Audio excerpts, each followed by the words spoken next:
RBI assistant manager राजभाषा grade A panel year 2020 जो आपकी प्रीवियस रिक्रूटमेंट थी जो 2021 में आई थी, 2021 में ही कंप्लीट हो चुकी थी।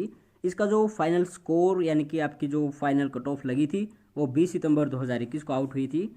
आगे देखते हैं तो इसमें देखिए वैकेंसी कितनी थी। इसमें 12 वैकेंसीज थी, काफ़ी ज़्यादा थी, इस बार केवल 6 है। और किस कैटेगरी के लिए कितनी वैकेंसी थी? यूआर के लिए 5, ओबीसी के लिए 4, एससी एसटी डब्ल्यूएस के लिए एक वैकेंसी थी, जहाँ पे पीडब्ल्यूबीडी के लिए भी एक वैकेंसी रिजल्ट थी। आगे आपको पता ही होगा पेपर 1 में 4 सेक्शन होते हैं, तो रीजनिंग, जनरल इंग्लिश और जनरल अवेयरनेस 35-35 अंक के होते हैं। यहाँ पे यूआर और ईडब्ल्यूएस की सेम कट ऑफ गई थी 5.25 पे सेक्शन वाइज। आगे फिर ओबीसी की 3.50 पे गई थी तीनों सेक्शन में अलग अलग, और एससी एसटी पीडब्ल्यूबीडी की इनमें भी सेम कट ऑफ गई थी 2.80 पे। आगे चलते हैं प्रोफेशनल नॉलेज जो आपकी 45 अंक की होती है।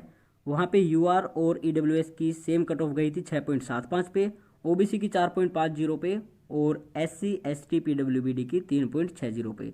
इसके बाद पेपर 1 जो एग्रीगेट कट ऑफ आपकी जाती है 150 में से, वो आपकी यूआर, ओबीसी, एससी और ईडब्ल्यूएस तीनों की कट ऑफ 45.25 पे गई थी, जबकि एसटी की कट ऑफ 36.25 पे और पीडब्ल्यूबीडी की कट ऑफ जो गई थी वो थी 34.75 पे। इसके बाद पेपर 2 जो आपका 50 अंक का होता है और पेपर 1 के आपके मार्क्स जुड़ जाते हैं तो आपका 200 अंक का हो जाता है। पेपर 1 और पेपर 2 की जो एग्रीगेट कट ऑफ जाती है वो आपकी थी यूआर और ईडब्ल्यूएस की सेम थी 101.25 पे, जबकि ओबीसी की 93 पे थी, एससी की ज़्यादा थी ओबीसी से 94.25 पे, एसटी की 87.25 पे और पीडब्ल्यूबीडी की 87.25 पे सेम थी इनकी। लेकिन पीडब्ल्यूडी में कोई भी कैंडिडेट इसमें क्वालिफाई नहीं कर पाया था, तो वो कैंडिडेट इंटरव्यू के लिए शॉर्टलिस्ट नहीं किया गया था। आगे चलते हैं पेपर 1, पेपर 2 और इंटरव्यू यानी कि ग्रैंड टोटल जो आपकी फाइनल कट ऑफ थी 235 में से जो लगती है, तो वहाँ पे यूआर की जो कट ऑफ थी वो 140.75 पे बहुत ज़्यादा थी, काफ़ी ज़्यादा गैप है। उसके बाद एससी 125.70 पे, ओबीसी 122.25 पे और आपका ईडब्ल्यूएस की भी काफ़ी ज़्यादा थी 137 पे, और एसटी की कट ऑफ गई थी 110.95 पे। और पीडब्ल्यूबीडी का आपको पता ही है, कोई भी कैंडिडेट यहाँ पे शॉर्टलिस्ट नहीं हुआ था, अदरवाइज एक वैकेंसी उसके लिए थी और उसका काम बन सकता था। लेकिन इस बार वैकेंसीज काफ़ी कम है, तो यहाँ से आपको एक आइडिया लग गया होगा कि सेक्शन वाइज कट ऑफ काफ़ी कम जाती है, लेकिन एग्रीगेट कट ऑफ जो आपकी जाती है पेपर 1 की, वहाँ पे आपके कम से कम 50 अंक तो होने चाहिए, 40 से 50 के बीच में ही कट ऑफ जाती है। तो हर बार की ऐसी ही कट ऑफ रहती है। हालांकि प्रीवियस ईयर्स की भी कट ऑफ हमारे पास हैं, लेकिन आप अब अपनी तैयारी पे ध्यान दीजिए, इतना कोई खास फ़ायदा है नहीं।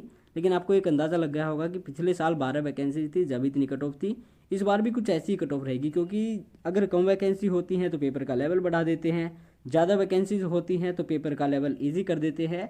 कट ऑफ वही रहती है, उसी के आसपास घूमती रहती है, 2, 4, 5, 10 नंबर आगे पीछे हो जाते हैं। तो मेहनत आपको उतनी ही करनी पड़ती है, वैकेंसी ज़्यादा होती है तो ज़्यादा मेहनत करनी पड़ती है। तो आप कैसे भी मान सकते हैं, हालांकि वैकेंसीज का फ़र्क होता है लेकिन ज़्यादा फ़र्क नहीं पड़ता है, जो आपकी कट ऑफ होती है वो उसी के आसपास घूमती रहती है। तो देखते हैं 2021 में जो रिक्रूटमेंट आई है उसमें क्या कट ऑफ रहती है।